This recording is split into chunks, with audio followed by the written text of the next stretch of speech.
जो अपन जो भाषा है चयनित भाषा का चयन मतलब ये है तो अपन क्या संस्कृत भाषा पे अपन है ना। तो संस्कृत भाषा में संबंध में जानकारी ये है कि संस्कृत भाषा को ऐतिहासिक पृष्ठभूमि के अनुसार या जो भाषा है प्राचीन भारतीय आधुनिक भाषा है, ठीक है ना।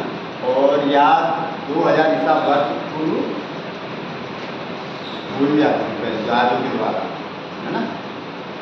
और इसका विकास वैदिक काल में हुआ था, इसलिए इसे वैदिक संस्कृति कहते हैं। वैदिक संस्कृति है ये पुराण और वैदिक काल के समय इसका संस्कृत भाषा का विकास हुआ था और इसलिए इसे वैदिक संस्कृति कहा जाता है। और इसी प्रकार का वैदिक इतिहास व्याकरण को परिभाषित करने और वैदिक इतिहास को व्यवस्थित करने के लिए महर्षि पाणिनि के बारे में आपने सुना होगा, जो व्याकरण के जनक हैं इनके अपनी संस्कृत भाषा के। तो उनका एक बड़ा विशेष महत्वपूर्ण योगदान रहा है, इसलिए मैं क्या है पाणिनि को संस्कृत भाषा जो व्याकरण है उसका जनक भी कहा जाता है। इसके ऐतिहासिक दृष्टि को देखें तो संस्कृत में वेद पुराण और महाकाव्य अन्य धार्मिक ग्रंथों बहुत मतलब है ना। तो इन वेदों में क्या है, इन वेदों में हमारी जो धार्मिक स्रोत है, जो क्रियाकलाप धार्मिक जो, और दूसरा जो तंत्र मंत्र हैं विद्याएँ हैं देवताओं की और कर्मकांड आदि संबंधित नियम जो है इनकी जानकारी हमें प्राप्त होती है वेदों में। और संस्कृत में रामायण और महाभारत ये दो महाकाव्य बहुत प्राचीन महाकाव्य।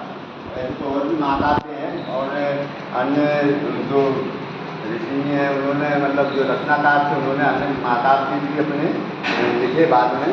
जैसे हम देखें तो बुद्ध चरित्र, कुमार संभव, रघुवंश, शिशुपालवध आदि महाकाव्य। लेकिन जो रामायण और महाभारत है ये हमारे बहुत प्राचीन बड़े महाकाव्य हैं।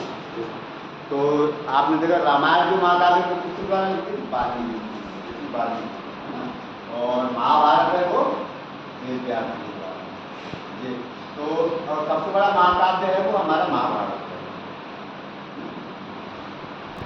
भारतीय जीवन के विभिन्न पहलुओं पर मार्गदर्शन रूप में ये कार्य करते हैं। जैसे अब कैसे कार्य करते हैं, जैसे महाकाव्य जैसे रामायण है, महाभारत है, तो रामायण में हमें श्री राम के चरित्र के बारे में अनुभव प्राप्त होता है, उनके जो सारा जीवन था उसका अवतार होने के बाद उन्होंने मानव जीवन में जो किया था, उन्होंने जो अपने कल्याण किया, तो उस हिसाब से मतलब हम देखें महाभारत युद्ध कौशल, सामाजिक रीति रिवाज, धर्म दर्शन आदि के बारे में महाभारत